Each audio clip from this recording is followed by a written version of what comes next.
Assalamualaikum warahmatullahi wabarakatuh. Waalaikumsalam warahmatullahi wabarakatuh, Ustaz. Siapa yang mau baca? Qari'nya Nofan atau Smi? La ba'sa, aqra, Ustaz. Fadhal. Bismillah, alhamdulillahirabbil alamin, wassalatu wassalamu ala asyrafil anbiya'i wal mursalin, nabiyina Muhammadin wa ala alihi wa ashabihi wa man tabi'ahum bi ihsanin ila yaumiddin. Amma ba'du. Allahumma ighfir li shaykhina wa lis sami'in. يقول المؤلف حفظه الله تعالى: الواجب.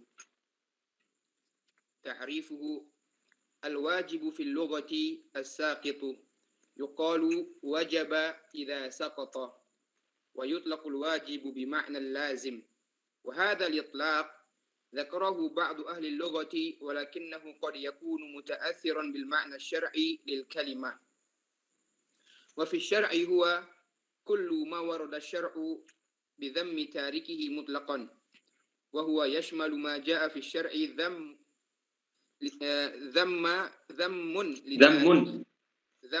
لتاركه سواء أكان عملا أم اعتقادا.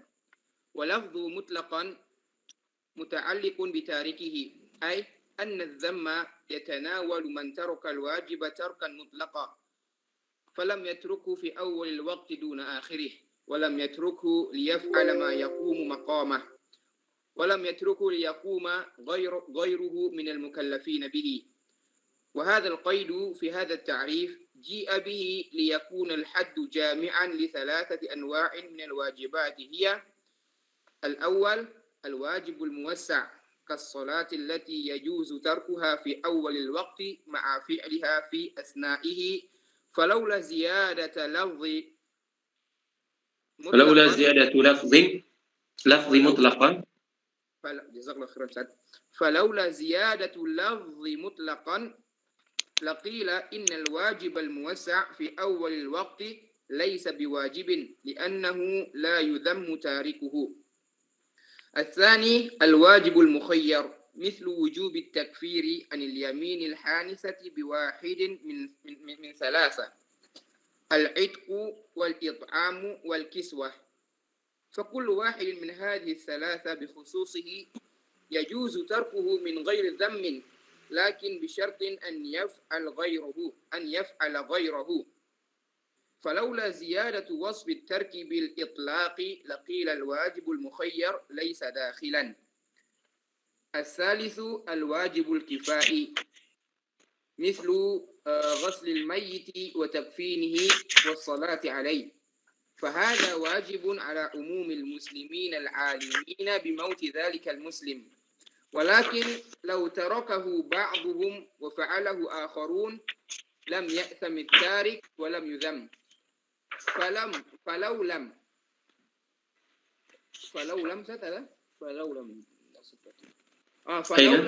نصف الترك بقولنا مطلقا للزم خروج الواجب الكفائي لأن تاركه لا يذم، ولما زدنا هذا الوصف دخل الواجب الكفائي لأن تركه ليس مطلقا بل من بعض المكلفين دون بعض.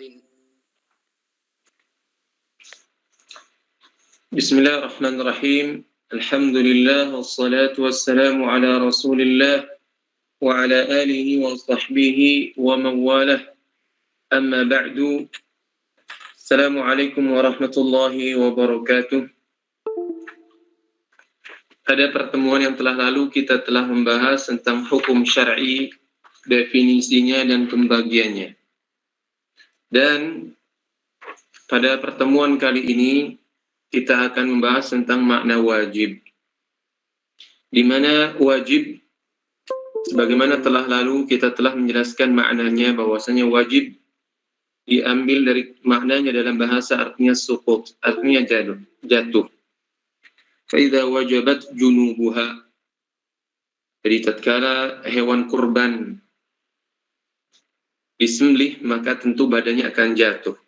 Kenapa kemudian wajib ini dianggap dimaknakan sebagai, atau as-saqit ini atau sukut ini dinamakan sebagai wajib, dan wajib dinamakan lazim. Karena tatkala sebuah perintah jatuh pada seorang mukallaf, maka perintah tersebut tidak akan bebas dari seorang mukallaf kecuali setelah ia melaksanakan perintah tersebut. Kemudian muallif hafizahullah memberikan definisi untuk wajib. Bahwasanya wajib ini adalah kullu ma warada syar'u bi dhammi tarikihi mutlaqa. Jadi segala apa yang dibawa oleh syariat bi dhammi tarikihi dengan mencela orang yang meninggalkannya secara mutlak. Artinya perintah yang dibawa oleh syariat ini ketika ditinggalkan oleh seorang mukallaf, maka dia mendapat celaan karenanya. Kemudian muallif hafizahullah menjelaskan kepada kita kenapa dia memilih kata mutlak, katanya. Agar kata mutlak ini mencakup 3 hal. Pertama, wajib muwassa', wajib mukhayyar, dan wajib kifai. Ini yang ingin disampaikan oleh muallif hafizahullah dengan definisi yang ia kemukakan bahwasannya namanya wajib adalah segala perintah yang datang dari syariat yang kemudian jika ditinggalkan perintah tersebut maka berhak orang yang meninggalkannya mendapatkan celaan atau hukuman dari syariat.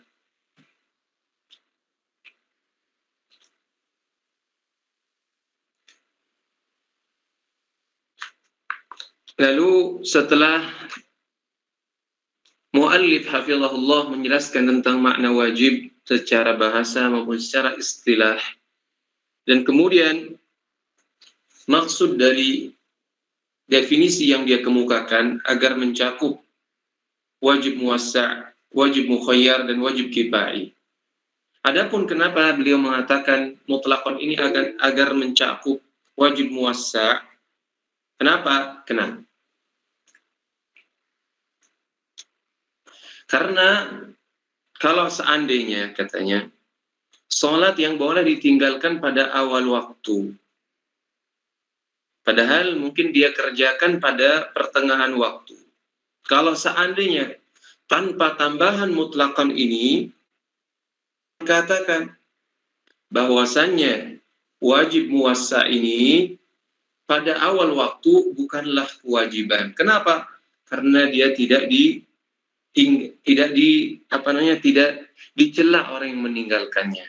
Jadi dengan tambahan mutlak ini menepis tuduhan atau menepis sangkaan bahwasanya pelaksanaan sholat di awal waktu ini bukan termasuk kewajiban meninggalkan. Astagfirullahaladzim.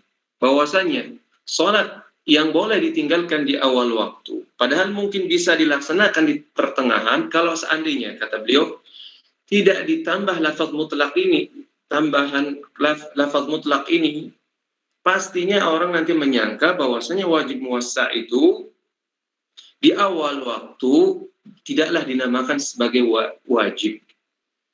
Karena apa? Karena seseorang boleh meninggalkan sholat di awal waktu. Kalau misalnya wajib muwassa' ini kan waktunya 3. Ada awal, pertengahan, dan akhir. Dan orang boleh memilih kapan saja dia melaksanakannya. Nah, dengan lafaz mutlak ini, dia mencakup apakah di awal, di tengah, di akhir. Yang penting, dia mengerjakannya. Kemudian, begitu juga dalam wajib al-mukhayyar. Begitu juga perkataan beliau dalam wajib al-kifai. Monggo lanjutkan pada ثم يقول المؤلف حفظه الله تعالى أقسام الواجب. الأول تقسيم الواجب بالنظر إلى ذاته. ينقسم الواجب بالنظر إلى ذاته قسمين معين ومخير. فالمعين هو ما طلبه الشرع بعينه من غير تخيير بينه وبين غيره مثل الصلاة والصيام والحج والزكاة ونحو ذلك. والمخير هو الواجب الذي خير فيه المكلف بين أشياء محصورة مثل كفارة اليمين فإنها واجبة، ولكن المكلف مخير بين 3 أشياء: العتق أو إطعام 10 مساكين أو كسوة 10 مساكين. وهذا النوع أنكره المعتزلة لوجود التضاد بين الإيجاب والتخيير، وقالوا كيف يسمى واجبا ثم يوصف بالتخيير؟ والخلاف بينهم وبين الجمهور خلاف لفظي لا فائدة فيه، لأن المنكرين لوجود الواجب المخير يقولون هذه الخصال واجبة على البدل، ولا يقولون يجب على المكلف أن يفعل 3 ولا أنه يأثم على ترك 3 كل على حدة. ترك 3 كل على حدة. حدة bukan حدة على حدة. على حدة بدون تشديد. كل على حدة. والمثبتون يقولون الواجب واحد غير معين، وقد جعل بعضهم من أثر الخلاف أن المكلف لو فعل 2 من خصال الكفارة دفعة واحدة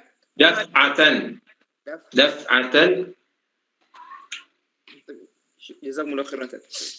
لو فعل 2 من خصال الكفارة دفعة واحدة فهل يثاب ثواب الفرض عليهما؟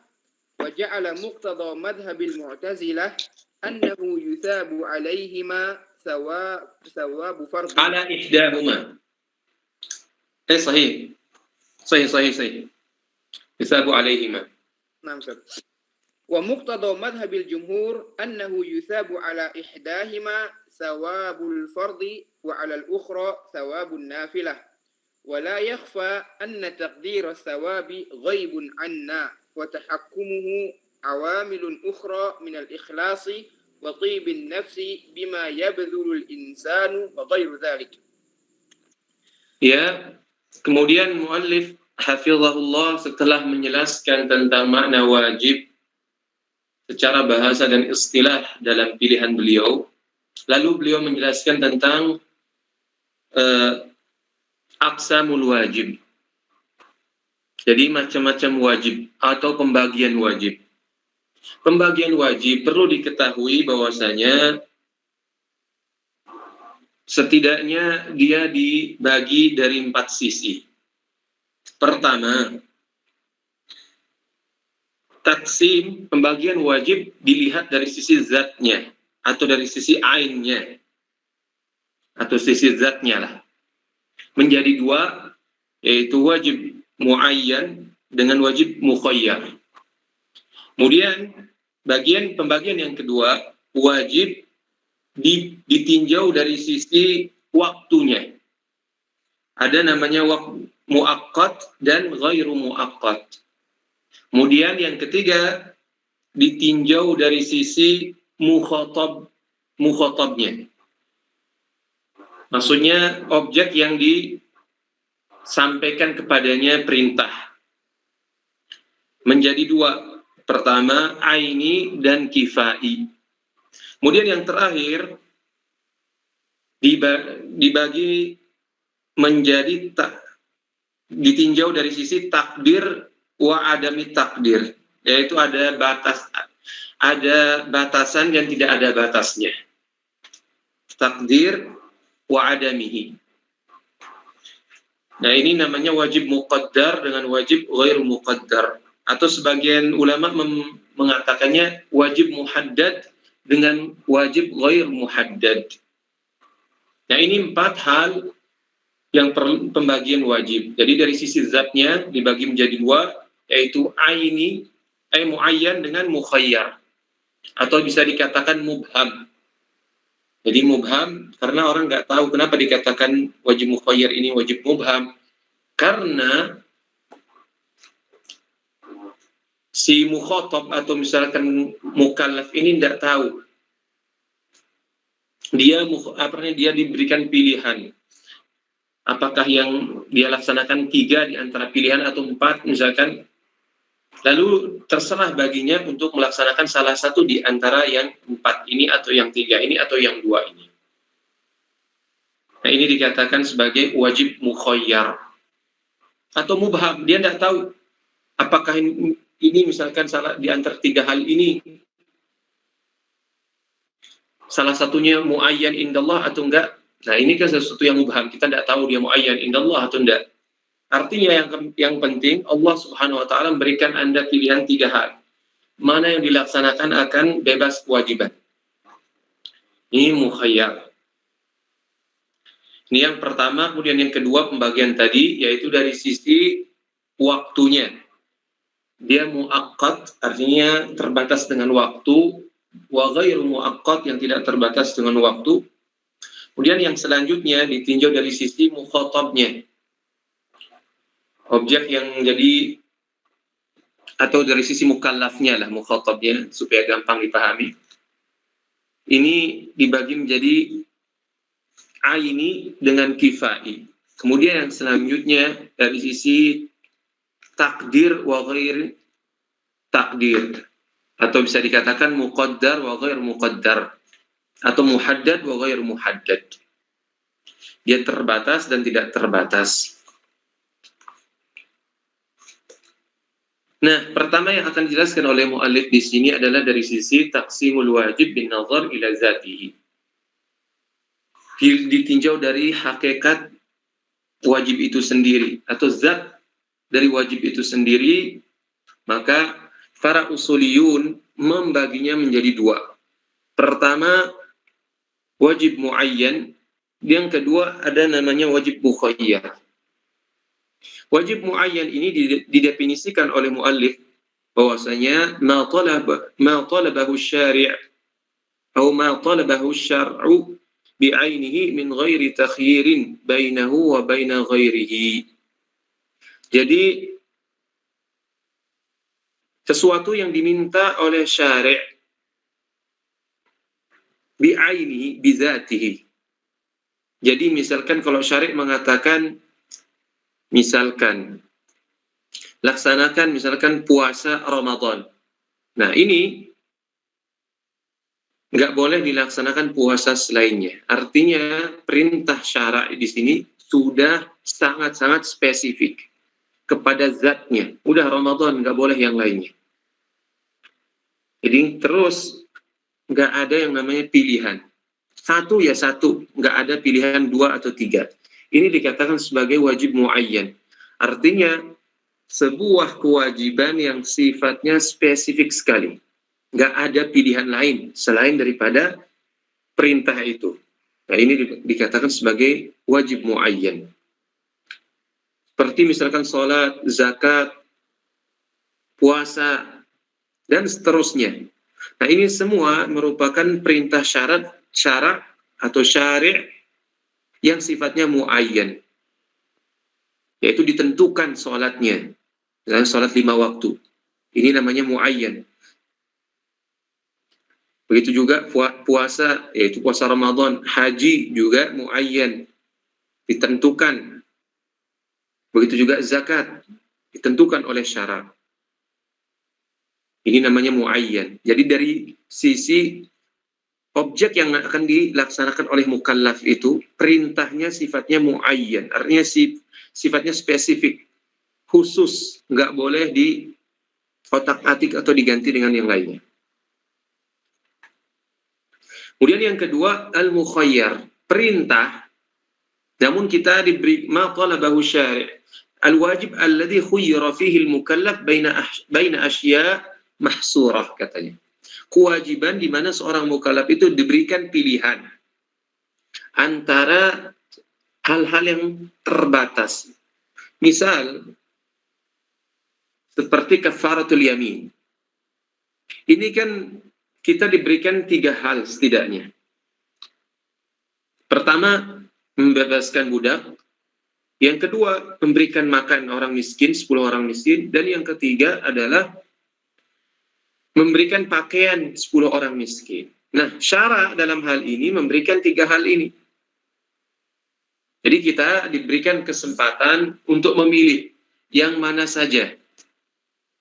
Apakah mau membebaskan budak, apakah juga mau ngasih makan, atau kita mau ngasih pakaian. Jadi syarat memberikan kita pilihan. Namun wajib ditunaikan salah satunya. Enggak boleh makna artinya takhir, yaitu pilihan dalam artian kita mau melaksanakan atau tidak melaksanakan, enggak. Maksudnya di sini ada kewajiban, namun kewajiban ini diberikan keleluasaan bagi kita untuk menentukan mana yang paling bisa kita lakukan di antara 3 hal ini. Namun kemudian mu'allif hafizahullah menyinggung di sini sebuah masalah, yaitu bahwasanya wajib mukhayyar ini yang merupakan pendapat jumhur ulama tidak disetujui oleh Mu'tazilah. Karena menurut mereka ini merupakan bentuk kontradiksi. Kenapa? Masa wajib disifati sebagai mukhayyar, artinya pilihan. Bukannya wajib itu adalah sesuatu yang lazim, harus dilaksanakan. Kalau kita sifati takhir atau pilihan, maka ini seolah-olah bertentangan dengan makna wajib itu sendiri. Namun kita katakan kepadanya, tidak ada yang bertentangan Mas di sini. Nggak ada yang bertentangan Mas di sini. Kita kata kepada Mu'tazilah. Kenapa? Jadi kalau kita katakan misalkan boleh Anda tinggalkan, boleh enggak. Nah di sini mungkin maknanya takhir, makna wajib mukhayyar ini bertentangan. Tapi di sini yang kita maksudkan dia wajib melaksanakannya. Cuman dia diberikan keleluasaan di dalam menentukan salah satu di antara 3 hal ini. Dan tidak akan bebas tanggung jawabnya kecuali dia melaksanakan salah satunya. Berbeda dengan mandub, Mas. Kalau mandub itu, Anda memang diberikan pilihan. Pilihannya apa? Silahkan laksanakan, silahkan enggak. Nah, di sini bedanya antara wajib mukhayyar dengan mandub, Mas. Nah, kalau telah jelas perbedaan antara keduanya, perlu Anda ketahui. Jadi wajib mukhayyar yang kami katakan di sini adalah wajib yang benar adanya berdasarkan syarat. Karena kita telah sebutkan tadi bahwasanya syarat telah menjelaskan wajib mukhayyar ini. Artinya dia wuku', dalil wuku' lah. Artinya dia telah ada realitanya nyata dari syarat. Kalau telah demikian, maka al-wuku' dalilul jawaz. Berarti wuku' ini menjadi dalil, menjadi hujjah untuk wujud atau keberadaan eksistensi daripada wajib mukhayyar ini. Namun meski demikian, apakah khilaf yang terjadi antara jumhur dan Mu'tazilah ini? Apakah khilafnya maknawi atau lafzi? Nah ini bagus. Jadi ketika kita menjelaskan sebuah masalah, kemudian kita ingin tahu, adakah apa sih bentuk khilafnya? Nah sekarang mu'allif menjelaskan kepada kita bahwasanya khilaf antara kita dengan Mu'tazilah ini secara teoritis, tapi sebenarnya secara praktis itu sama saja. Sekalipun mereka tidak mengakui yang namanya wajib mukhayyar katanya, namun mereka mengakui bahwasanya dia tetap wajib untuk melaksanakan salah satu di antara 3 hal tadi katanya. Cuman bukan sebagai bentuk takhir, satu sebagai pilihan, namun sebagai bentuk badal. Jadi misalkan gini, kalau Anda misalkan tidak bisa melaksanakan yang satu ini, silahkan yang lain. Jadi itu sebagai bentuk badal. Misalkan nggak bisa pakai air, maka badalnya adalah menggunakan tanah untuk tayamum. Nah, begitu juga mereka katakan di sini. Jadi 3 hal tadi menurut syarat katanya bagi orang yang bersumpah lalu dia ingin mencabut sumpahnya, maka dia harus bayar kafarah. Nah, kafarahnya diberikan di antaranya membayar, yaitu membebaskan budak. Nah, menurut Mu'tazilah, membebaskan budak kalau dia tidak bisa, ya udah ganti saja sama yang lain, yaitu dengan memberikan makan atau dengan memberikan pakaian. Nah, jadi secara teoritis mungkin dia terlihat berbeda, namun secara praktis sebenarnya sama saja dengan jumhur. Yang jumhur katakan kalau misalkan dia diberikan pilihan di antara 3 hal ini, satu, mau yang ini, mau yang ini, mau yang itu, terserah yang mana saja boleh. Nah ini, jadi khilaf di antara Mu'tazilah dengan jumhur ulama, khilafnya lafzi. Kenapa? Karena pada akhirnya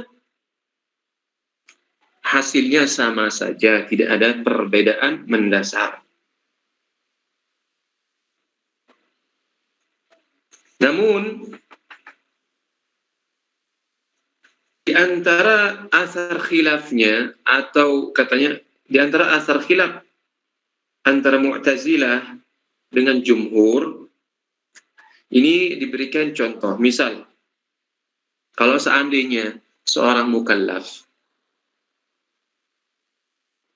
membayarkan 2 sekaligus, misalkan dia membebaskan budak sekaligus dia memberikan makan misalkan. Nah, apakah dia diberikan pahala di antara 3 hal ini, misalnya 3 pilihan ini, yang paling besar pahalanya, atau dia diberikan pahala dari semua yang dia kerjakan, misalkan 2 yang dia kerjakan, apakah dia kedua-duanya dia dapat pahala, atau cuma satu saja, mana yang paling besar? 3 hal itu. Maka sebagian ulama mengatakan berdasarkan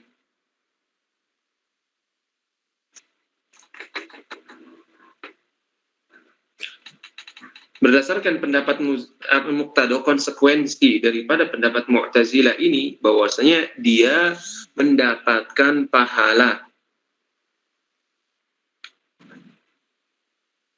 dari kedua perbuatannya tersebut. Jadi kalau dia misalkan membayar makan, mengeluarkan makanan, ngasih makanlah, sama misalkan membebaskan budak, dia mendapatkan pahala keduanya sebagai wajib. Namun menurut jumhur, dia hanya memperoleh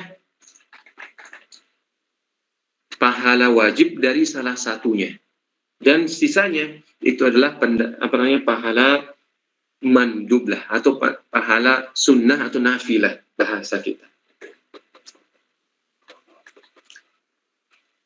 Namun hal yang perlu diketahui bahwasanya urusan pahala, kita dapat pahala atau tidaknya, ini kan perkara gaib.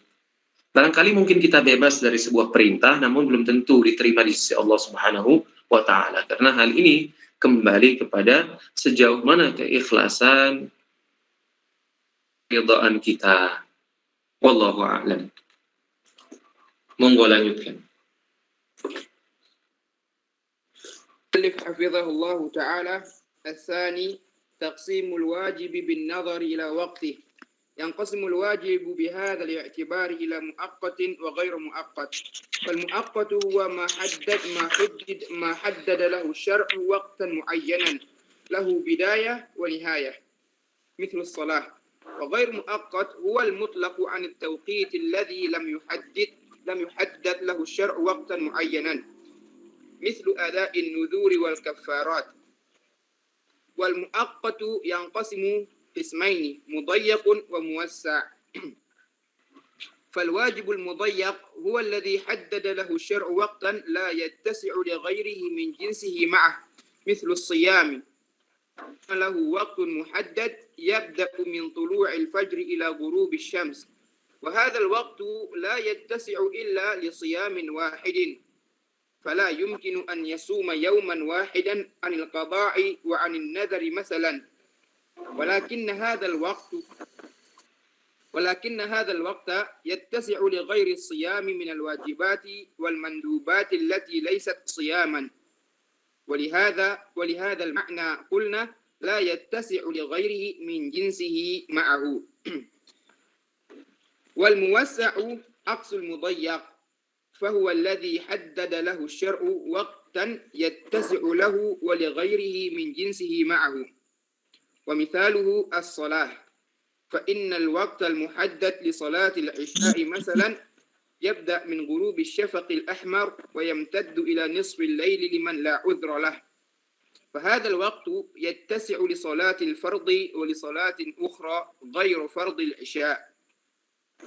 وهذا النوع أنكر بعض الحنفية وجوده، فقالوا ليس في الشرع واجب موسع، لأن التوسع ينافي التوقيت، ولأن ما يسميه الجمهور واجبا موسعا يجوز تركه في أول الوقت ولا يجوز تركه إلى خروج الوقت باتفاق، والحجة عليهم قائمة بوجوده في الشرع، كالصلاة التي لها وقت حدده الشرع وهو أوسع مما يحتاج إليه المكلف لأدائها. وقد ورد في الحديث الصحيح أن جبريل عليه السلام صلى بالنبي صلى الله عليه وسلم الصلوات الخمس مرة في أول الوقت ومرة في آخره، ثم قال الوقت ما بين هذين، أخرجه الترمذي وأحمد والنسائي بألفاظ متقاربة. وقد انقسم الحنفية عند الجواب عن هذا الدليل إلى فرق. الأول فرقة قالت الصلاة في أول الوقت نفل سد مسد الفرض، ولا تكون فرضا إلا حين يضيق الوقت، فلا يبقى منه إلا ما يكفي لأدائها.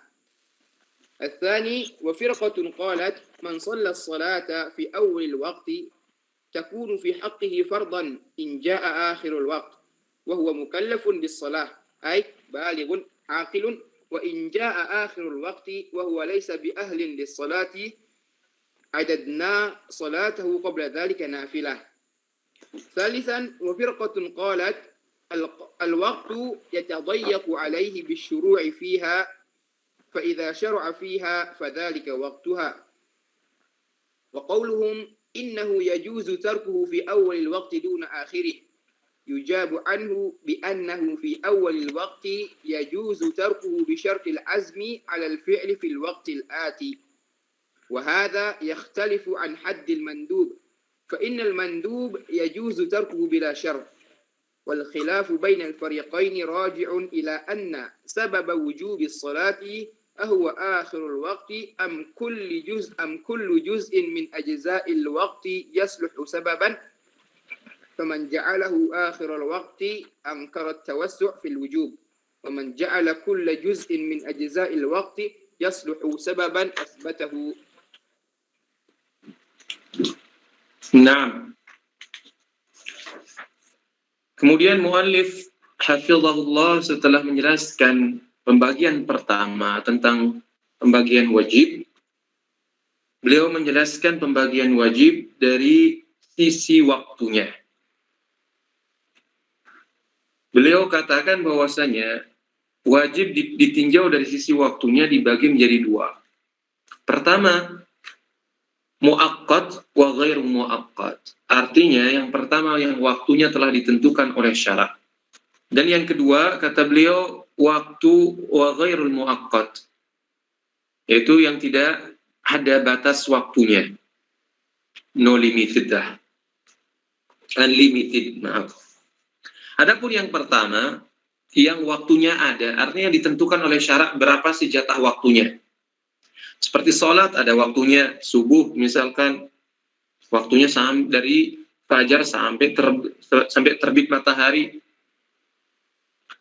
Begitu juga zuhur, asar, maghrib, isya, semuanya ada jelas waktunya. Dan apalagi di zaman saat ini kita sangat mudah sekali menentukan. Kita cukup lihat kalender, waktunya telah ditentukan. Sangat mudah sekali. Namun ada yang tidak muaqqat. Misalkan tadi, ketika syarak misalkan menyuruh untuk membayar kafarat karena sebab sumpah atau nazar, ini kan semuanya tidak ada batas waktunya, kecuali Anda yang membatasinya. Nah, ketika Anda bayar nazar, kafarat kapan saja, kata syarak monggo, sepanjang Anda tidak membatasinya. Lalu, batasan yang jenis yang pertama tadi, yaitu muaqqat, yaitu waktu perintah atau kewajiban yang muaqqat, itu dibagi menjadi dua oleh para ulama. Pertama, ada namanya mudayyak, dan yang kedua ada yang namanya muwassa'. Mudayyak ini, jadi waktu yang ditentukan oleh syarak, di mana waktu tersebut tidak akan cukup untuk yang lainnya dari perbuatan yang sejenis. Misalkan sholat, puasa misalkan. Kalau sholat masihlah muwassa' karena kita bisa melaksanakan sholat-sholat lain di waktu yang sama. Puasa. Ketika puasa, maka kita tidak ada kesempatan untuk melakukan jenis yang sama, puasa-puasa lain, yaitu ini maksudkan jenisnya yang sama dari puasa-puasa yang lain. Kayak puasa Ramadan, nggak mungkin di puasa Ramadan kita akan melaksanakan puasa nazar atau misalkan puasa qadha. Karena apa? Waktunya mudayyak, di mana dia tidak bisa melaksanakan ibadah kecuali ibadah yang ditentukan di waktu itu. Nah, ini dinamakan sebagai wajib mudayyak. Adapun muwassa', maka ini waktu ditentukan oleh syari'. Hanya saja waktunya ini masih ada kesempatan bagi kita untuk bisa melaksanakan ibadah lain yang sejenisnya atau yang selainnya. Misalkan sholat. Setelah kita melaksanakan sholat, bisa kita melaksanakan sholat sunnat, sholat nafilah, apapun setelah itu. Artinya, ini waktunya muwassa', di mana waktu yang ditentukan oleh syariat, dan waktu tersebut lapang, leluasa bagi seorang mukallaf untuk melaksanakan ibadah yang sejenis ketika itu, maupun yang tidak sejenis.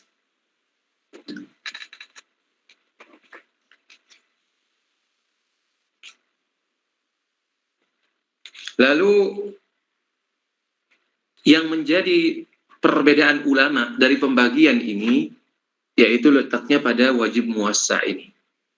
Jadi jumhur ulama berpendapat bahwasanya wajib muwassa' ini adalah waqi' fi syara', katanya. Artinya ada realitanya jelas dalam syara'. Dan contohnya sudah kami sebutkan tadi, yaitu sholat zuhur, atau sholat subuh, atau sholat maghrib, atau sholat isya, atau sholat asar. Waktunya syarat tentukan, misalkan anggap sholat zuhur dari jam 1 atau setengah 1 lah, setengah 1 sampai setengah 4. Nah, di waktu ini ada keleluasaan seseorang untuk melaksanakan kewajibannya. Mau di awal, mau di akhir, mau di tengah, terserah bagi dia. Nah, ini telah dicontohkan oleh Rasulullah SAW ketika pertama kali menerima perintah sholat dari Allah Subhanahu Wa Taala. Bahwasanya beliau sholat bersama Jibril. Pertama sholatnya di awal waktu, kemudian di akhir waktu. Nah, ini menunjukkan bahwasanya ada wajib yang namanya wajib muwassa'. Namun menurut Hanafiyah, mereka katakan nggak ada namanya dalam syariat itu wajib muwassa'. Karena menurut mereka ini bertentangan dengan pewaktuan itu sendiri, katanya. Bertentangan dengan wajib itu sendiri.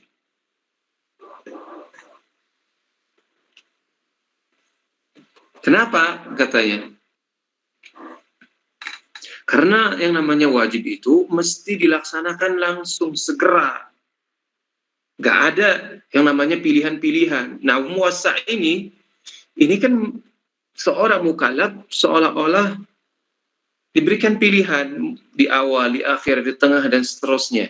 Padahal wajib itu tidak boleh disifati pilihan. Maka penamaannya muwassa, artinya wajib muwassa. Ini bertentangan dengan makna wajib itu sendiri. Ini sebenarnya mirip-mirip dengan perbedaan dalam wajib mukhayyar tadi. Sama, model dalilnya juga sama. Dan jawabannya juga bisa sama. Kita katakan kepadanya, wahai imam. Jadi wajib muwassa ini bukan berarti seorang itu tidak diwajibkan melaksanakannya. Dia keluasaan untuk melaksanakannya dengan syarat seandainya dia di awal dia tidak melaksanakannya, wajib baginya untuk berniat, berazam dalam jiwa dirinya bahwasanya dia akan melaksanakan sholat nanti di pertengahan atau di akhir. Jadi ketika kita mengatakan ada wajib muwassa, bukan kita bolehkan meninggalkan begitu saja, enggak. Dia meninggalkan bersyarat. Jadi dia wajib melaksanakannya dan tidak akan bebas kewajibannya kecuali melaksanakan di salah satu di antara 3 waktu ini, baik di awal, di tengah maupun di akhir. Jadi ini kesamaannya dengan wajib mukhayyar tadi. Kalau wajib mukhayyar terletak pada benda yang objek yang diwajibkan. Nah, kalau ini pada waktunya. Jadi kalau ini pada waktunya di mana dia disyaratkan melaksanakan di salah satu waktu tersebut, nggak boleh ditinggalkan. Beda dengan mandub. Katanya, kalau mandub dia memang nggak wajib, nggak ada syarat untuk wajib melaksanakannya. Jadi ini perbedaan antara wajib muwassa dengan mandub. Kalau mandub itu tidak bersyarat, tidak diharuskan dia berniat melaksanakannya di tengah, di akhir. Nah, jadi klaim Anda wahai Hanafiyah yang menunjukkan bahwasanya wajib muwassa ini bertentangan dengan makna wajib itu sendiri tidaklah tepat. Karena kita telah buktikan bahwasanya wajib muwassa ini mungkin dan terjadi pada syariat. Sebagaimana disebutkan misalkan hadis yang diriwayatkan oleh Imam Tirmidzi, Ahmad dan Nasa'i, bahwasanya Nabi sallallahu alaihi wasallam bahwasanya Jibril alaihi salam shalla bin Nabi sallallahu alaihi wasallam as-salawatil khamsa marratan wa marratan fi akhirih thumma qala al-waqtu ma baina hazaini. Nah, ini nas yang menjelaskan bahwasanya ada yang namanya waktu muwassa atau wajib muwassa. Karena kalau seandainya wajib itu tidak muwassa, maka kenapa Nabi Shallallahu Alaihi Wasallam melaksanakannya di akhir waktu? Atau misalnya kenapa Nabi SAW melaksanakan di awal waktu? Nah, ini artinya seorang boleh melaksanakannya dalam waktu tersebut, terserah di awal atau di akhir, sesuai dengan yang ditentukan oleh syara.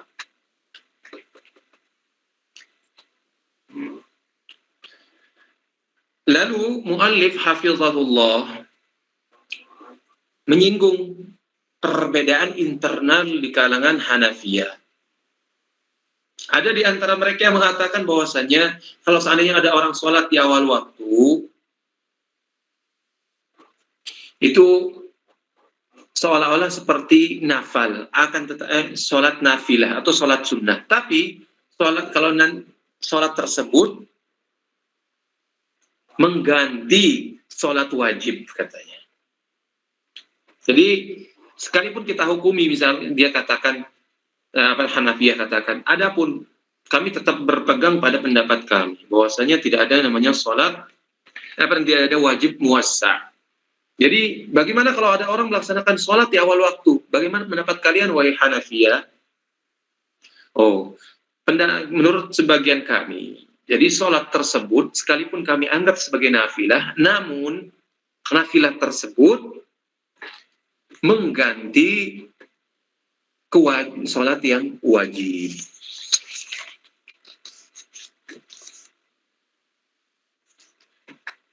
Dan katanya, dan sholat nafilah tersebut tidak akan menjadi kewajiban kecuali ketika waktunya sudah sangat-sangat sempit, di mana waktu tersebut tidak cukup, nggak tersisa kecuali waktu untuk melaksanakan ibadah sholat itu. Ringkasnya dia ingin katakan, bahwasanya sholat tadi sholat nafil, tapi sholat nafil tersebut sholat sunnah, tapi sholat tersebut mengganti sholat wajib dengan syarat sholat dia masih hidup sampai akhir waktu. Jadi akhir waktu ini kira-kira diperkirakan seseorang bisa masih melaksanakan sholat yang wajib atasnya. Nah, ini yang dia ingin katakan. Kemudian pendapat lain lagi dalam internal mazhab Hanafi,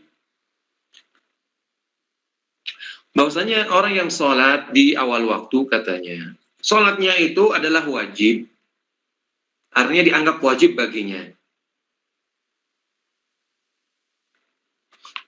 Akan tetapi ketika dia datang sampai akhir waktu, dia berubah menjadi mukallaf atau baligh akil. Jadi sholat tersebut, katanya, seandainya dia ketika sholat, ini saya bayangkan gimana ya, ulama dahulu saya bayangkan. Mereka mengatakan, jadi kalau misalkan di awal waktu dia belum baligh, tapi nanti di akhir waktu kalau dia baligh, maka itu dianggap fard. Kalau seandainya nanti di akhir waktu dia juga belum baligh, maka itu dianggap sebagai nafilah atau sunnah saja. Ini, jadi misalkan kalau seseorang lahir, anggap tanggal 15, kemudian dia sholat tanggal 15 waktu sore, asar. Jadi, dia dianggap sempurna usianya 15 tahun lah. Itu ketika dia sudah sampai waktunya. Jadi kalau dia melaksanakan sholat di awal waktu belum 15 tahun, tapi nanti kalau di akhir sholat asar baru 15 tahun. Nah, ketika masih masuk waktu asar, lalu dia sempurna balighnya, maka dianggap fardu sholat yang dia lakukan. Tapi ketika itu kalau belum, maka dianggap sunnah saja. Allah. Ini sampai segini pikiran para fuqaha dahulu. Jadi kalau kita kan hitungannya adalah hitungannya tanggal, bukan sampai jam berapa atau misalkan waktu apa, tapi banyak sekali contoh seperti ini dalam fikih. Kemudian pendapat lain dalam internal mazhab Hanafi, bahwasanya katanya waktu sholat ini itu menjadi sempit dengan dia masuk dalam sholat itu. Jadi ketika dia masuk dalam sholat tersebut, maka otomatis itulah waktu yang telah ditentukan kepadanya. Artinya dia mudayyak dengan waktu yang dia masuk di dalamnya. Jadi kalau ini mungkin pendapat yang ketiga ini lebih lebih leluasa lah. Seorang dianggap, misalkan di awal waktu dia sholat, maka ya dia doyek, artinya sempit ketika itu. Kalau dia di akhir dia laksanakan juga dia sempit ketika itu laksanakannya. Kapan saja. Jadi kapan dia memulainya, nah ketika itulah dia waktunya jadi mudayyak untuk khusus padanya. Dan muallif hafizahullah menjelaskan kepada kita, tadi kita sudah singgung sebenarnya, syarat orang yang boleh meninggalkan sholat di awal waktu yaitu harus ada azam, yaitu ada niat yang kuat untuk melaksanakannya pertengahan. Tapi kalau dia tidak ada niat, nah ini bisa jadi dosa, dan juga maksiyah asin kalau dia meninggal dunia ketika itu. kalau dia nggak ada niat untuk melaksanakan sholat. Kemudian beliau juga di sini menyinggung sababul khilaf. Jadi kenapa sih ada perbedaan antara jumhur dengan Hanafiyah dalam masalah wajib muwassa ini? Apa alasannya? Nah, menurut Hanafiyah, bahwasanya wajib ini sebabnya adalah akhir waktu. Jadi berakhirnya waktu, akhir waktu itulah sebabnya. Mereka menandang bahwasanya sebab wajib sholat itu adalah akhir waktu. Tapi berbeda dengan jumhur ulama yang mereka katakan bahwasanya setiap bagian dari waktu tersebut dijadikan sebab akan kewajiban sholat. Jadi, misalkan kalau kita katakan antara zuhur dan asar, itu setiap bagian dari waktu tersebut, setiap menit, setiap detik, dan seterusnya, itu merupakan sebab akan kewajiban sholat. Jadi, sesuatu yang nggak bisa dipisahkan satu dengan yang lainnya. Menurut Hanafi enggak, menjadi sebab kewajiban kita sholat adalah akhir waktu. Kenapa? Karena di awal kita boleh meninggalkannya. Nah, kalau kita bolehkan meninggalkan di awal, pertengahan, berarti itu menunjukkan sholat tersebut tidak wajib. Karena boleh kita meninggalkan di awal, katanya, dari pertengahan. Oleh karenanya kami berkesimpulan bahwasanya kata Hanafiyah, ini bukan saya, kata Hanafiyah, berarti yang menjadikan sholat ini wajib adalah akhir waktu. Nah, dari sini muncullah perbedaan tadi. Kalau jumhur mengatakan enggak, yang menjadi sebab kewajiban adalah seluruh bagian dari waktu tersebut. Jadi kapan saja dia melaksanakan, maka dia telah menjalankan tugasnya bagi seorang mukallaf. Monggo lanjutkan. Bismillah. ثم يقول المؤلف رحمه الله تعالى وقد بنوا على الخلاف مسائل فرعية أهمها الأول أن من سافر بعد دخول الوقت يقتضي مذهب الجمهور أنه لا يجوز له القصر ويقتضي مذهب الحنفية أنه يجوز له ذلك ولكن جمهور العلماء على جواز القصر وعذرهم عن عدم تطبيق قاعدتهم أن القصر صفة في الصلاة فيراعى بها حالة أدائها فالمقيم الذي دخل عليه الوقت وجب عليه أداء الصلاة من غير تحديد لعدد ركعاتها فإن صلاها في الحضر صلاها 4 وإن صلاها في السفر صلاها 2 قال النووي ففي وجه قاله المزني وابن سريج لا يجوز القصر وعلى الصحيح المنصوص وقول جمهور أصحابنا يجوز القصر فعلى هذا إنما جاز القصر لأنه صفة للصلاة والاعتبار في صفتها بحال فعلها لا بحال وجوبها ولهذا لو فاته صلاة في حال قدرته على القيام أو الماء ثم عجز عنهما صلاها قاعدا بالتيمم وأجزأته الثاني إذا حاضت المرأة بعد دخول وقت الصلاة بزمن كان يمكنها أن تؤدي الصلاة فيه فعلى القول بأن كل جزء من الوقت سبب للوجوب فيجب عليها القضاء إذا طهرت وعلى القول بأن سبب الوجوب آخر الوقت فلا قضاء عليها والمنصوص عليه عند الحنفية أنها لا قضاء عليها وعلله بعضهم بأنها لم تدرك الوقت الذي تعلق به الوجوب وعلله آخرون بأنها إذا لم تصلي في أول الوقت انتقلت السببية إلى الوقت الذي يليه وهكذا إلى أن يتضيق الوقت والجمهور اختلفوا في ذلك فمنهم من أوجب القضاء لأن كل جزء من الوقت يخلق سببا فإذا حاضت بعد دخوله استقر الواجب في ذمتها ومنهم من قال لا قضاء عليها لأنها فعلت ما يجوز لها فعله وهو ترك الصلاة في أول الوقت مع العزم على فعلها في آخره ثم حيل بينها وبين أدائها بسبب ليس من جهتها والقول الأول أقرب لقاعدتهم في الواجب الموسع. الثالث إذا أخر الواجب الموسع فمات في أثنائه قبل ضيق الوقت فعلى القول بإنكار التوسع لا إثم عليه وعلى القول بإثبات التوسع اختلفوا فمنهم من قال إن أخرها ذاكرا ولم يعزم على الفعل في الوقت يكون آثما وإن أخرها ناسيا أو عازما على الفعل في الوقت فلا إثم عليه وهذا هو المناسب للقول بالتوسع وبأن أول الوقت سبب لوجوب الصلاة وقيل لا إثم عليه وإن لم يعزم على الفعل في آخر الوقت وهو مرجوح لأنه إذا كان ذاكرا فإما أن يفعل أو يعزم على الفعل أو يعزم على الترك فإذا لم يفعل فليس أمامه سوى خيارين وأحدهما محرم فيكون الثاني واجبا لأنه لا يتم ترك الحرام إلا به فيكون واجبا وهو العزم على الفعل في تالي الوقت.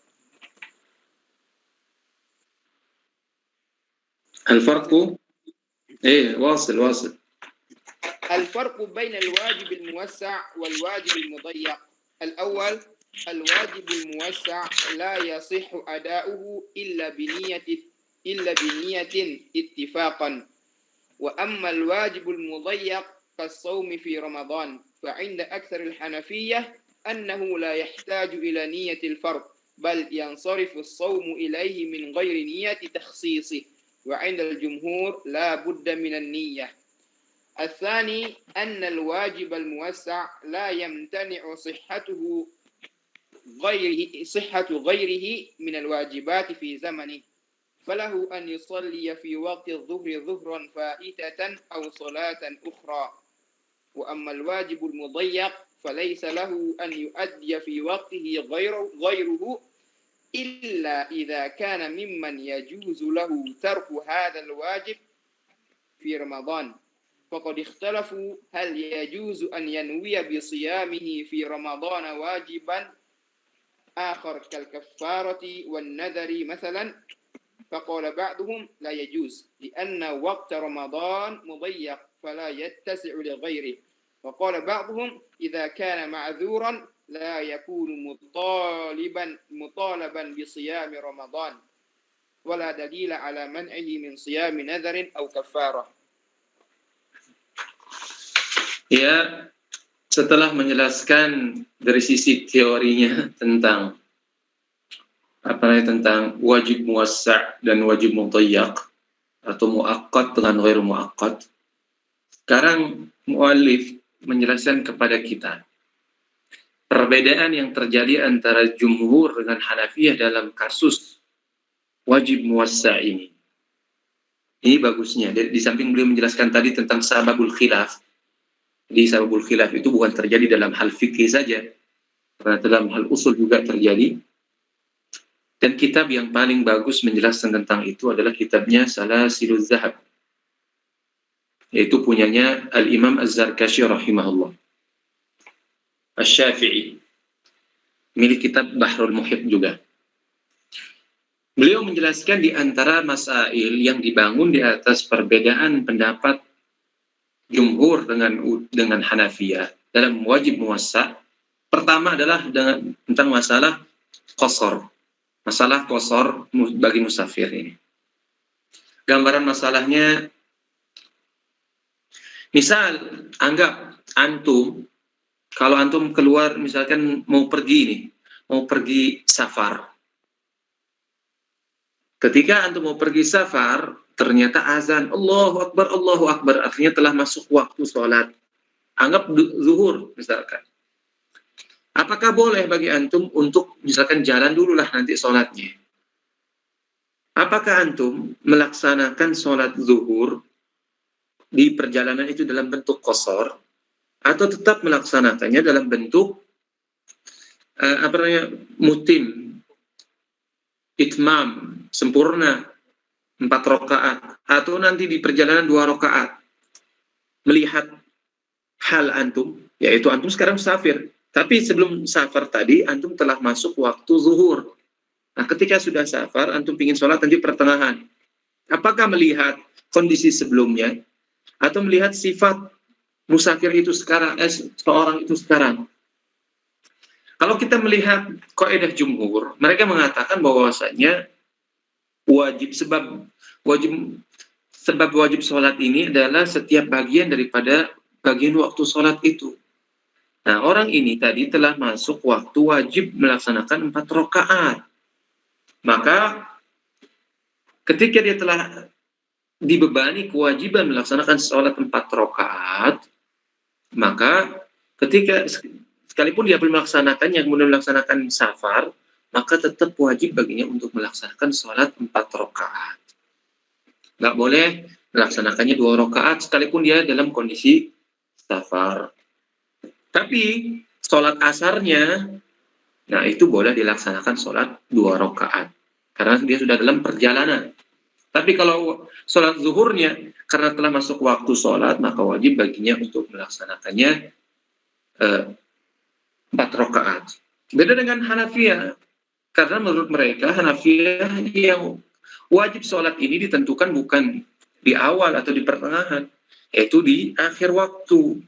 Nah, ketika musafir, ketika dia jalan dalam kondisi telah masuk waktu, terus dia jalan belum sholat, nanti dia perjalanan pertengahan, maka kata Hanafiyah karena kewajibannya di akhir, maka dia bolehkan untuk melaksanakan sholat zuhur tersebut dengan cara qashar.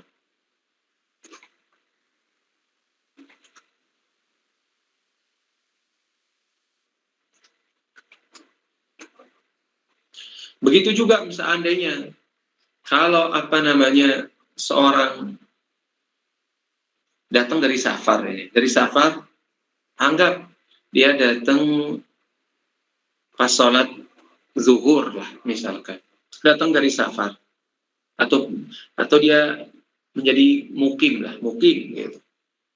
Jika dia setelah safar kemudian dia mukim di sebuah tempat beberapa hari, maka ketika dia telah mukim sampai pada waktunya, maka dia tidak boleh lagi sholat qashar, tapi harus melaksanakan sholat secara sempurna, karena statusnya telah berubah. Dan ini masalah dibahas dalam kitab-kitab fikih. Dan Syafi'iyah memandang bahwasanya ketika seorang safar itu, ini Syafi'iyah, ketika telah masuk waktu, maka di sini lihat kewajibannya. Waktu ketika dia diwajibkan. Tapi ketika dia pulang dari safarnya, di sini dia dilihat dari kondisinya, apakah dia mukim atau musafir. Jadi kalau yang pertama tadi melihat waktunya, kalau yang kedua ini tidak, dia melihat kondisinya, dia dalam kondisi safar atau mukim. Kalau dia sudah mukim, maka tetap wajib melaksanakan 4 rakaat. Dan juga di antara contoh yang lain adalah tentang seorang wanita yang haid misalkan. Kalau misalkan sholat, anggap masuk waktu maghrib atau misalkan masuk waktu asar lah. Ketika awal waktu dia belum keluar haidnya, tapi dia akhirkan sholatnya. Ternyata ketika sudah akhir waktu asar, tiba-tiba keluar darah. Nah, artinya dia nggak mungkin akan melaksanakan sholat setelahnya. Nah, menurut jumhur, kalau seandainya dia sudah masuk waktu sholat, tapi dia belum sholat, kemudian keluar darah sehingga dia tidak bisa melaksanakan sholat, maka wajib untuk qadha nantinya setelah dia suci. Nah, menurut Hanafiyah nggak wajib dicuci, nggak wajib qadha, karena itu berkaitan dengan akhir waktu, bukan awal waktu. Dan seterusnya pembahasannya Dan tadi juga selanjutnya pembahasannya sebagaimana telah kita singgung di awal, bahwasanya harus ada niat azam lah. Niat nggak boleh dilepas begitu saja. Kalau enggak, maka seseorang misalkan nih, seperti kata beliau, idza akhara al-wajib al-muwassa' famata fi athna'ihi qabla dhiq al-waqti fa'ala al-qaul bi inkari tawassu' la isma alayhi. Jadi kalau orang katanya mengakhirkan sholat, lalu dia meninggal di awal atau di pertengahan, sebelum waktu tersebut dianggap sempit, bisa melaksanakan. Maka menurut konsekuensi dari pendapatnya Hanafiyah, maka orang tersebut dianggap tidak berdosa atau tidak dianggap bermaksiat. Namun, berdasarkan ulama yang menetapkan wajib muwassa', maka ini tidak lepas dari beberapa kondisi. Disebutkan, kalau dia misalkan mengakhirkannya dalam kondisi ingat, akan tetapi dia tidak berniat untuk melaksanakannya di waktu tersebut, maka dia berdosa. Tapi kalau dia mengakhirkannya lupa atau seandainya dia azim, artinya berniat kuat melaksanakannya pada waktunya, menurut jumhur dia tidak berdosa. Dan ada pendapat yang marjuh bahwasanya dia tidak berdosa sekalipun dia tidak berniat, dan akan tapi pendapat tersebut marjuh. Wallahu a'lam. Monggo. Sampai mana tadi ya? Farq set. Al-farq. Sebenarnya dari penjabaran kita tadi bisa kita simpulkan bahwasanya ada perbedaan antara wajib muwassa' dan juga mudhayyaq. Di mana wajib muwassa' ini mungkin bagi kita untuk melaksanakan satu ibadah dan ibadah lainnya yang sejenis. Misalkan sholat wajib tapi kita ada qadha, mungkin bagi kita untuk mengqadha sholat tersebut dalam waktu yang sama setelah kita melaksanakan sholat yang menjadi kewajiban kita di waktu itu. Berbeda dengan mudhayyaq, di mana seseorang tidak bisa melaksanakan ibadah kecuali ibadah yang diperintahkan di waktu itu, seperti puasa. Maka nggak mungkin kita akan melaksanakan ibadah selain daripada puasa Ramadan di waktu itu. Namun di sini ada yang menarik. Bagaimana katanya?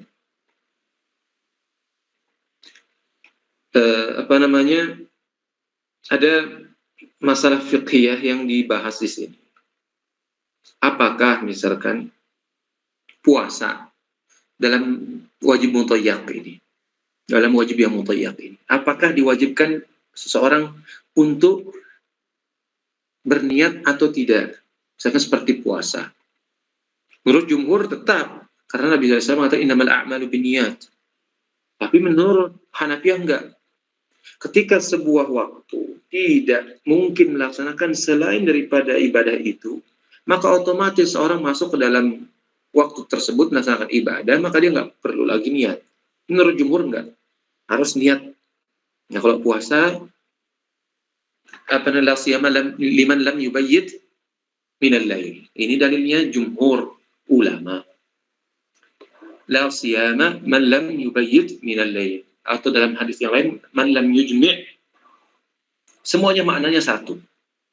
Jadi dia tidak berpuasa. La siyama, maksudnya la siyama sahihatun. Enggak sah puasa seseorang. Sahihun, la siyama sahihun. Bagi siapa? Man lam yubayyit minal lail. Sampai kemudian kalau dia tidak berniat dari sejak malam. Artinya sebelum masuk waktu fajar. Jadi wajib niat. Tapi jumhur mengatakan niat ini dalam zahir hadis sifatnya umum, tidak terbatas pada wajib yang sifatnya Ramadan atau nazar atau qadha, bahkan juga puasa sunnah.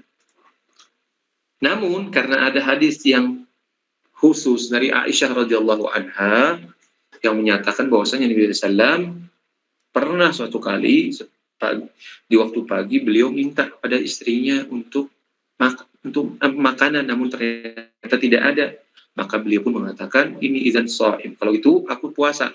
Nah, ini mengkhususkan atau mentaksis keumuman dalil tadi, yaitu la siyama man lam yubayyit liman lam yubayyit minal lail.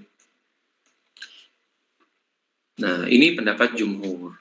Tapi kalau Hanafi mengatakan seperti yang saya jelaskan tadi, bahwasanya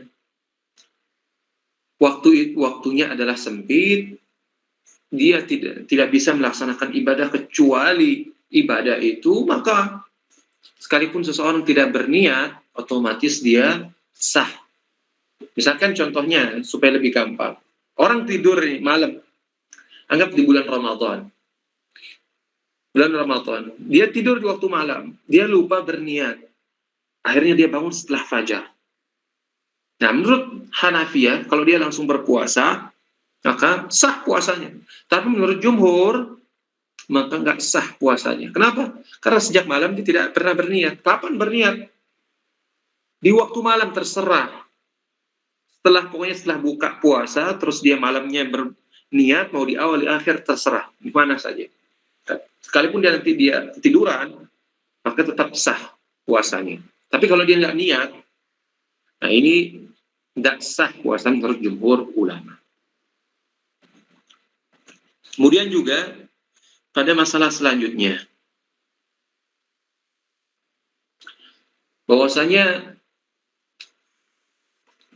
wajib mudhayyak itu kan nggak bisa melaksanakan ibadah kecuali ibadah yang ditentukan oleh syarak itu saja, dengan puasa.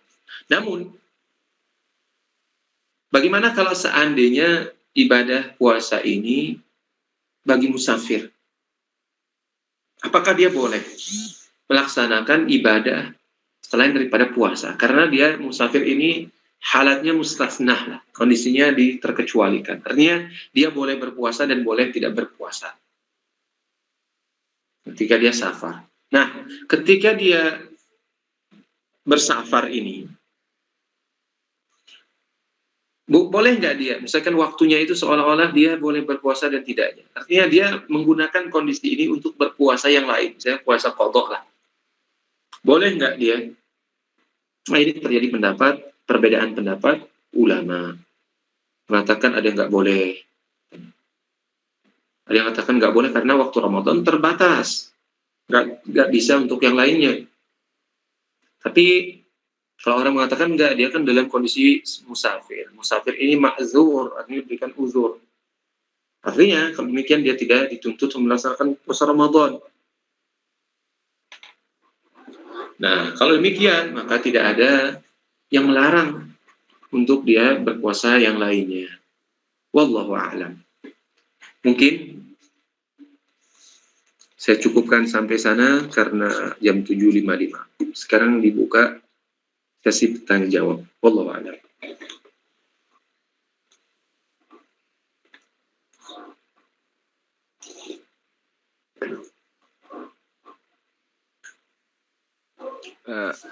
Bismillah, Afan Ustaz mau nanya, menurut mazhab Hanafiyah yang permasalahan wajib puasa itu kan katanya wajib itu hanya dianggap waktu akhir waktu, misalkan sholat dianggap wajib itu waktu di akhir waktu. Iya. Kalau misalkan ada anak kecil di awal waktu dia melaksanakan sholat, kan katanya menurut mazhab Hanafiyah ini dianggapnya naflun sadda masaddal fard. Nah, kemudian waktu di akhir waktu dia balik. Apakah dia wajib sholat lagi atau cukup sholat nafilah yang pertama tadi? Ini pertanyaannya sudah saya jelaskan tadi, ada dalam pendapat internal madhabnya. Jadi kalau seandainya seorang bayi, seorang tifl yang belum balik lah, anggap dia lahir waktu asar. Nah, waktu asar. Nah, ketika waktu asar ini kan ada waktunya, misalkan waktu awal, tengah, dan akhir. Nah, dia melaksanakan si tifel ini atau si anak kecil ini melaksanakannya di awal waktu misalkan.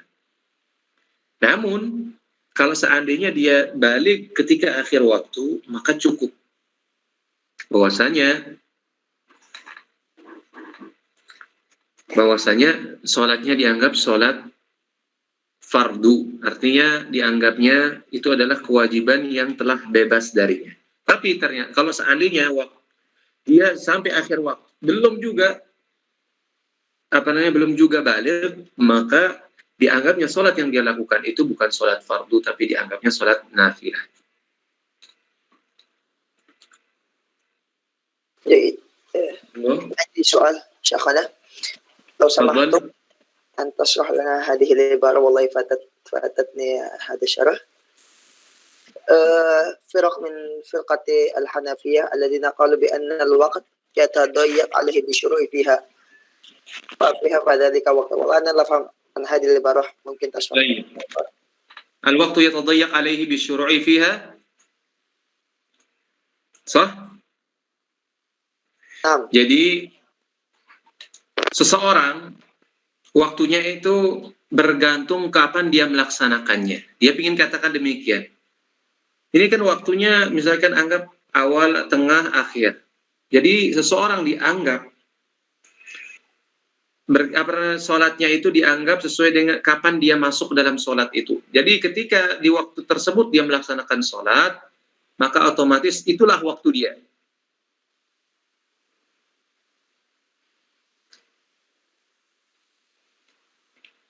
Di mana? Jahit. Barakallahu fikum. Antum pahami atau belum? Saya lebih jelaskan kalau gitu. Sedikit lagi, Ustaz. Jadi gini, waktu sholat ini kan terbatas 3, 1, 2, 3 lah. Misalnya tengah, awal, tengah, akhir. Nah, kapan dia, dan dalam pendapat ini dia tidak tentukan waktunya. Jadi wajibnya di akhir, di awal, di tengah enggak, dia katakan. Tapi wajibnya seseorang itu, wajibnya sholat itu bergantung kapan seseorang melaksanakannya. Misalnya di awal dia mulai, maka otomatis di sanalah waktunya, waktu mutayyaknya. Di sanalah waktu wajibnya. Kalau di tengah dia laksanakan, di sanalah waktu wajibnya. Kalau di akhir dia laksanakan, itulah waktu wajibnya. Jadi kapan dia melaksanakan sholat tersebut dari waktu yang telah ditentukan oleh syarak. Maka ketika itulah dianggap sebagai waktu yang mudayyak untuknya, wajibnya. Jadi otomatis berarti ketika dia masuk di awal sholat, udah berarti di sanalah waktu yang mudayyak untuknya. Ini wajibnya di sana. Yang asalnya secara global Hanafiyah mengatakan bahwasanya kewajiban sholat itu ada di akhir waktu. Ada juga yang mengatakan enggak. Jadi kalau ada orang sholat di awal waktu, kemudian dia hidup sampai akhir waktu, maka sholatnya dianggap sah. Sekalipun di awal dia katakan ini adalah sholat nafil, yaitu sholat sunnah.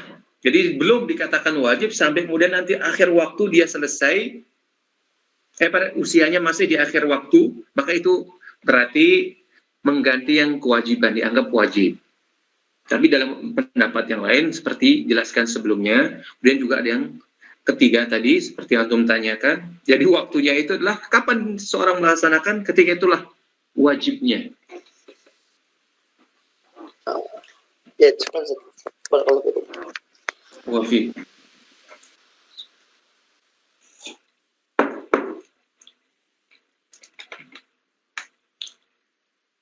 Ada pertanyaan lagi atau sudah jelas semuanya? Atau ada tambahan? Ada masuk pertanyaan Ustaz dari chat. Monggo dibacakan, minta tolong. Oke Ustaz, pertanyaan dalam mazhab Syafi'iyah, musafir sudah masuk, hanya seorang musafir masuk waktu. Untuk penerapannya jamaah taklim qashar bagaimana Ustaz? Jazakallahu khair.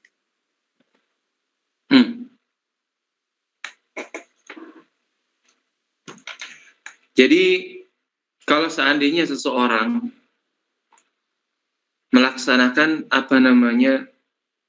masuk waktu, kemudian dia melaksanakan safar. Ketika dalam tengah jalan, artinya dia statusnya kan sudah musafir. Namun karena berkaitan dengan awal waktu tadi, dia ada kewajiban, nggak bisa kewajiban itu berubah menjadi qasar, tetap wajib untuk melaksanakan 4 rakaat. Lalu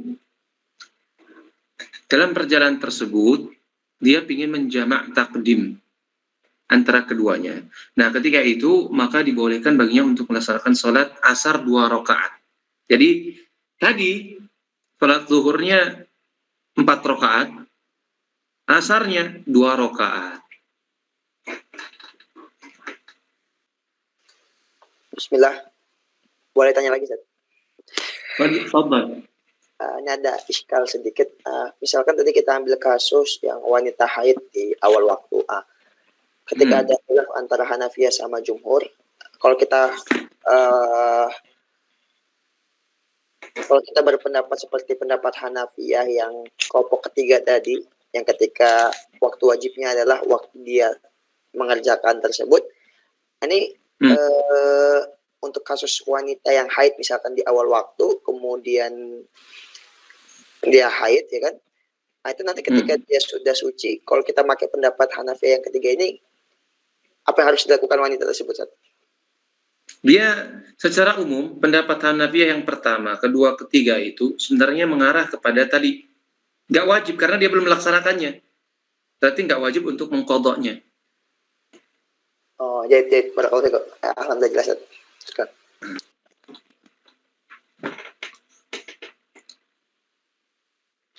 Ada pertanyaan lain lagi? Oh ya, bagi peserta untuk mengisi absennya ya, insya Allah.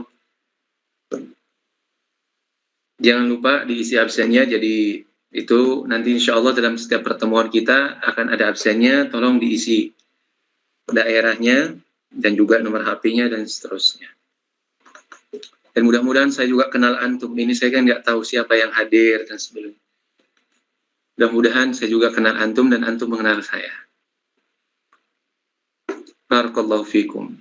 Sudah, ini nggak ada pertanyaan lagi?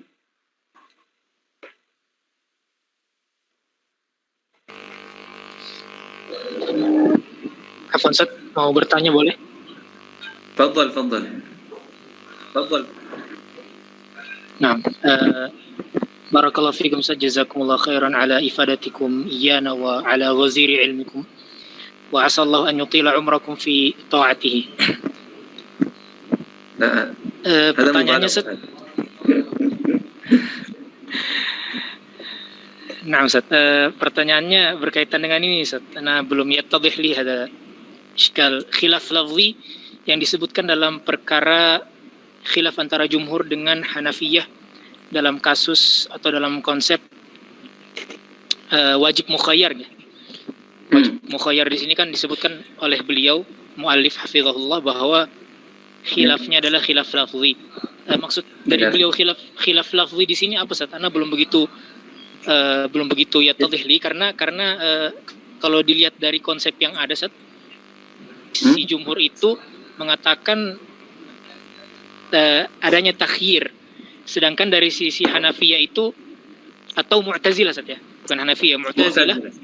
Iya, thayyib, barakallahu fiik. Mu'tazilah itu adalah kandungan badal, bukan takhir. Sedangkan takhir dan badal ini kan secara substansi juga berbeda, Ustaz. Mungkin ya dari sudut pandang anak, karena namanya badal itu selalu ada relevansi asasi bahwa badal itu tidak bisa pindah dari A ke B, B ke C, kecuali kalau ada qudrah yang tidak mampu dilakukan, Ustaz. Ketika A kita tidak mampu, maka badalnya ke B.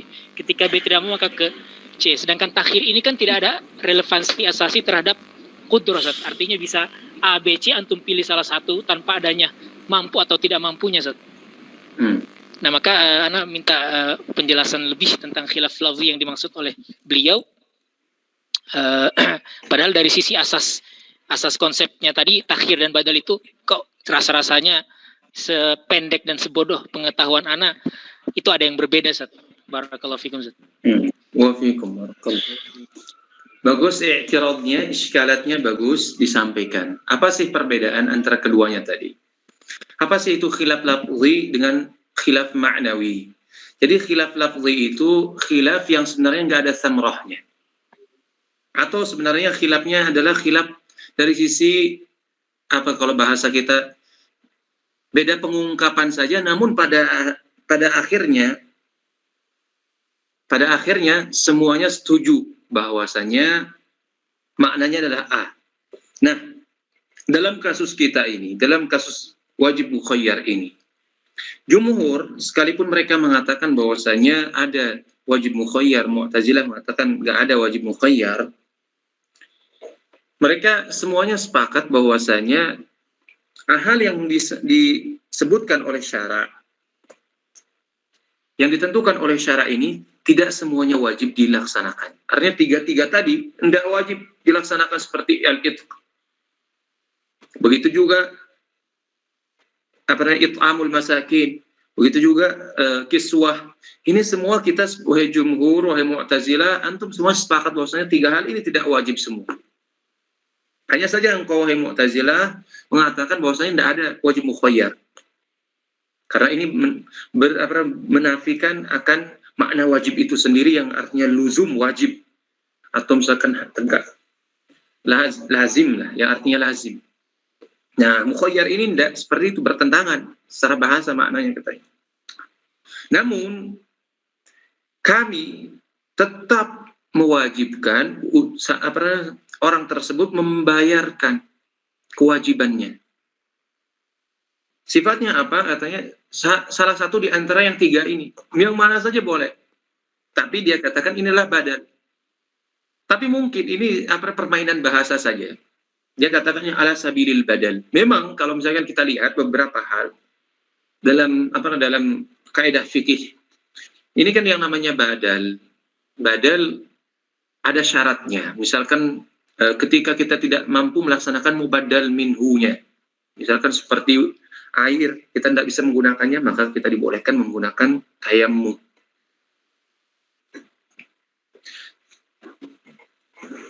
Tapi dalam hal ini, dalam kasus kita ini, yaitu namanya badal dan dalam istilahnya dalam istilahnya Mu'tazilah atau takhir dalam istilahnya jumhur, kedua-duanya bermuara pada satu kesepakatan, yaitu wajib untuk menunaikan salah satu di antara tiga hal ini.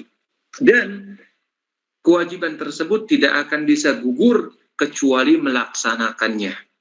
Nah, dari ketika kita lihat dari sisi asarnya ini, artinya kesimpulan akhirnya ini, muaranya ini. Lalu perbedaan Anda ada mukhayyar dan tidak mukhayyar, ini tidak ada nilainya. Hanya perbedaan diksi saja. Tapi pada ujungnya Anda sepakat wajib membayar. Nah, dari sinilah dikatakan bahwasanya khilafnya adalah lafzi, bukan maknawi. Kalau maknawi, maka hasilnya berbeda. Kalau dia mengatakan A, maka konsekuensinya misalkan seperti ini B. Kalau dia mengatakan B, konsekuensinya adalah C. Jadi masing-masing dari perbedaan tersebut menuai konsekuensinya berbeda. Contoh misalkan lafaz wajib dan fardu lah. Wajib dan fardu. Ini kan menurut jumhur maknanya sama saja. Menurut mereka khilafnya lafzi. Tapi menurut Hanafiyah enggak. Ini maknawi. Kenapa? Karena dalam kacamata Hanafiyah, orang yang mendustakan fardu atau menolak fardu, maka dia dihukumi kafir. Sedangkan wajib enggak. Maka dia masih dikatakan fasik. Begitu juga dalam hal praktis, misalkan dalam pelaksanaan haji. Kita lihat ulama membedakan antara fardu dengan wajib dalam pelaksanaan haji. Di mana fardu ini kalau ditinggalkan maka tidak sah hajinya, wajib baginya untuk mengqadha. Tapi wajib yang ditinggalkan dalam pelaksanaan haji katanya dia bisa untuk ditambal dengan apa? Dengan menyembelih hewan. Jadi bisa kita tambal. Tapi kalau fardu ini nggak bisa ditambal, runtuh semuanya, gugur. Nah dari sini katanya berarti ada perbedaan. Artinya perbedaannya atau khilafnya di sini maknawi. Karena kita lihat ada asarnya. Nah ini perbedaan antara khilaf lafzi dan maknawi. Dalam kasus kita ini juga, dalam mukhayyar ini, khilafnya adalah lafzi, karena asarnya tidak ada. Jadi, asarnya semuanya berkesimpulan yang sama. Mau dia katakan ala sabilil badal, atau dia katakan ala sabilil takhir. Ini hanya perbedaan retorika semata lah. Namun pada akhirnya sama saja, tidak ada perbedaan dalam di akhirnya. Wallahu a'lam.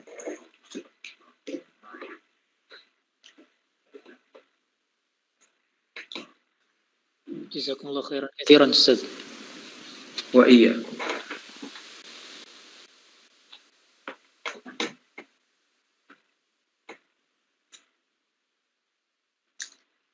Adakah yang lain? Ada yang ingin bertanya? Ustaz, berarti Al-Mu'tazilah nisbat ingkar mereka terhadap wajib mukhayyar itu tidak tepat. Karena mereka menamakan wajib mukhayyar itu al-asya' wajib al-badal, berarti. Iya, benar. Nah, Ustaz, barakallahu. Wa iyyakum. Wa barakallahu fikum.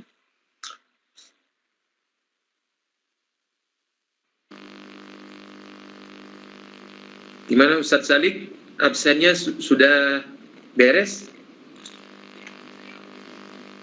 Sudah Ustaz, nanti di-share di grup. Oke. Nggak apa-apa, sekarang juga nggak apa-apa, di-share aja.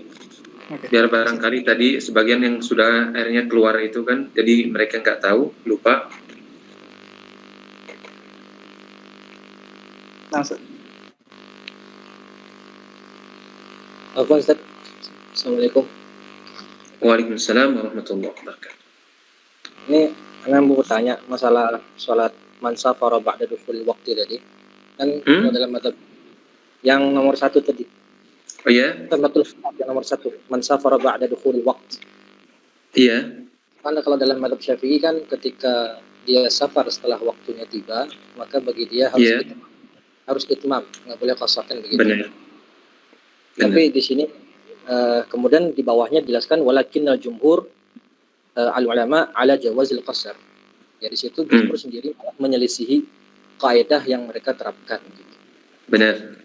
Karena alasannya qasar itu dilihat dari sifat pelaksana sholat, bukan dilihat dari waktu begitu. Benar.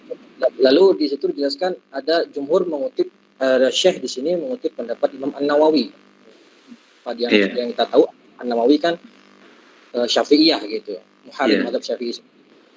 Di situ dijelaskan Syafi'i An-Nawawi, Imam Nawawi rahimahullah mengatakan yajuzu wa qaulu jumhur ashabina yajuzul qasar. Berarti di sini kan Imam An-Nawawi menyelisihi pendapat mu'tamad dalam mazhab berarti. Karena beliau mengatakan boleh qasar meskipun dia safar setelah masuk waktu. Apakah begitu kan? Allah a'lam. Jadi syukurnya beliau tadi menjelaskan bahwasanya fa fi wajhin. Lalu beliau seperti antum menjelaskan tadi, ada sejumlah ulama Syafi'iyah yang membolehkan hal tersebut, di antaranya pendapat Al-Muzani dan seterusnya. Itu fa fi wajhin. Itu beliau tidak mentakkid bahwasanya itu al-mu'tamad indal madhab. Tapi fa fi wajhin. Ini kadang menunjukkan akan marjuhnya pendapat tersebut, bukan sesuatu yang mu'tamad dalam madhab. Sekalipun memang misalnya seperti Hanafiyah, seperti Malikiyah dan Hanabilah, Allah alam itu membolehkan. Tapi yang mu'tamad dalam mazhab Syafi'i, seperti yang disebutkan dalam Rawdah, Minhaj, itu adalah berkaitan dengan waktu, bukan berkaitan tentang kondisi. Tapi ketika dia sampai di rumahnya, maka dia berkaitan tentang kondisi. Ketika dia dalam perjalanan, maka yang dianggap adalah waktu ketika dia masuk.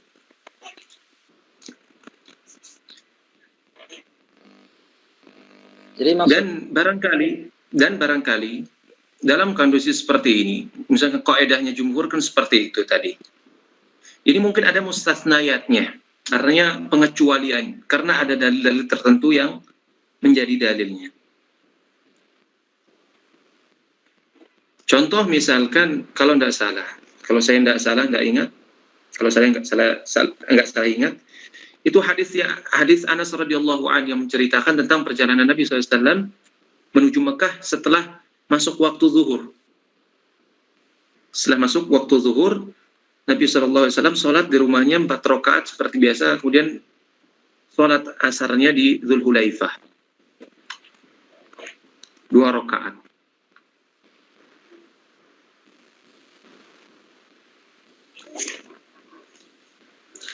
Tapi bisa saja pendapat jumhur, pendapat Hanafiyah atau Malikiyah atau Hanabilah dalam hal ini, misalkan mereka berpendapat kalau seorang belum melaksanakan sholat di rumahnya lalu dia berjalan, artinya statusnya sekarang halahnya dia, kondisinya sebagai seorang musafir, maka dibolehkan baginya untuk melaksanakan sholat 2 rakaat, dan sekaligus dibolehkan baginya untuk mentakdim dengan sholat asar 2 rakaat. Artinya halahnya adalah halah musafir, bukan dilihat dari sisi waktunya sebagaimana pendapat Syafi'iyah.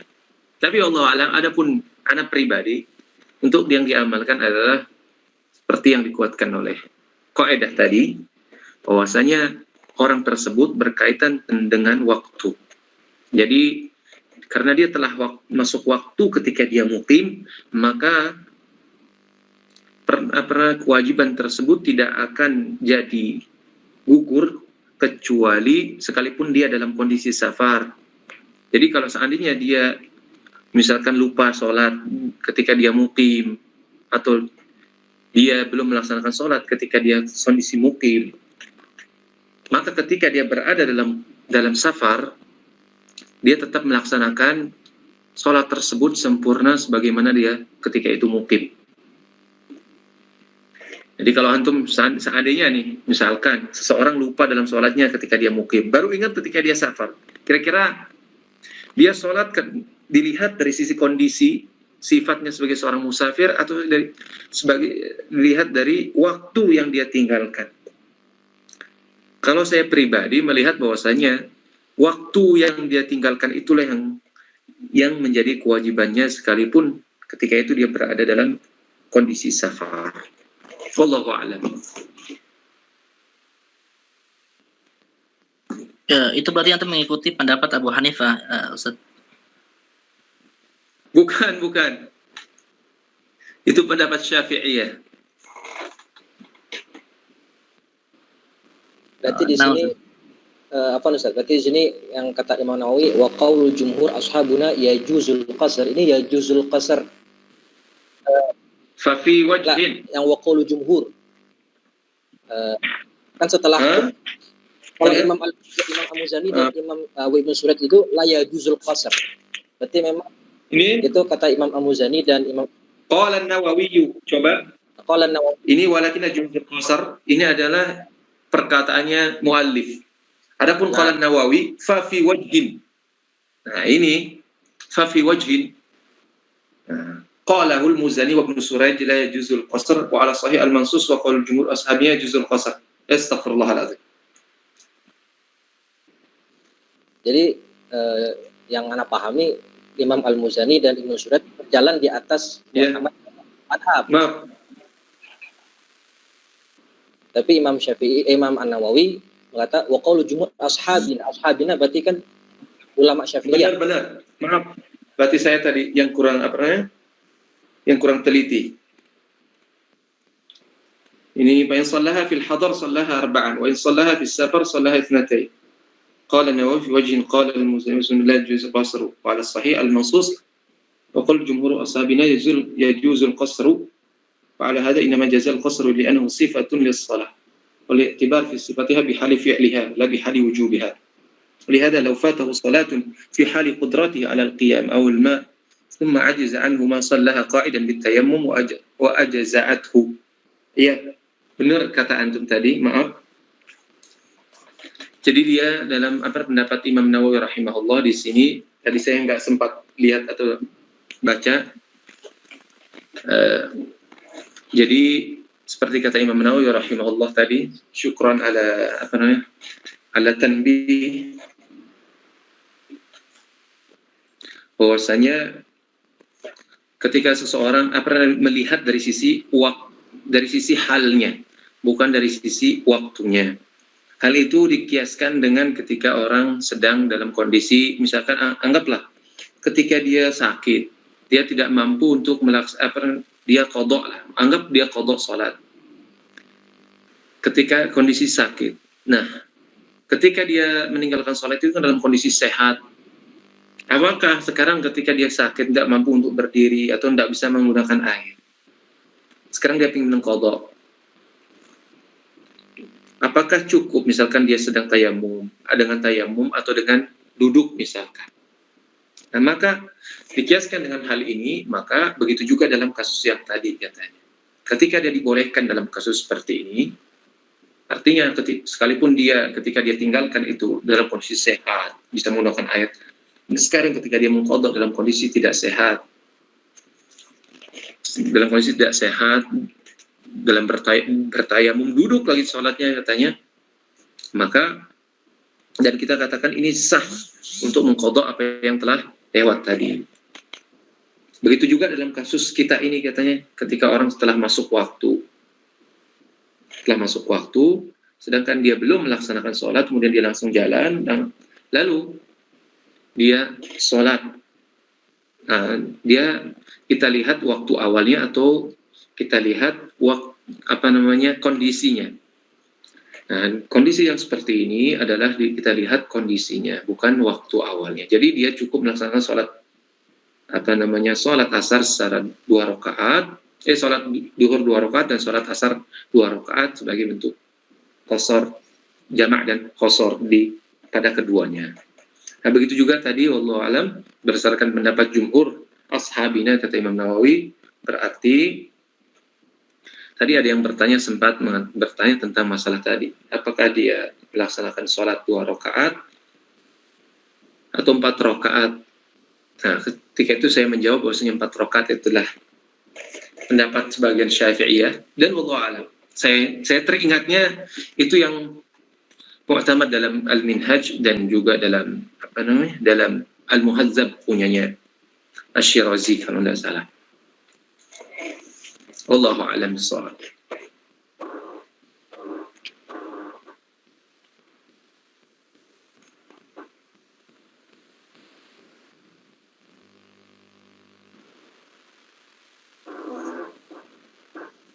Syukran Ustaz, barakallahu fiik. Afwan, barakallahu fiikum. Oke, kita tutup kajian pada malam hari ini atau sore hari ini. Terima kasih atas perhatian antum semuanya. Jazakumullah khairan katsira. Kita tutup dengan doa kafaratul majlis. Subhanakallah wa bihamdika asyhadu an la ilaha illa anta astaghfiruka wa atubu ilaik. Assalamualaikum warahmatullahi wabarakatuh. Waalaikumsalam warahmatullahi wabarakatuh. Assalamualaikum warahmatullahi wabarakatuh.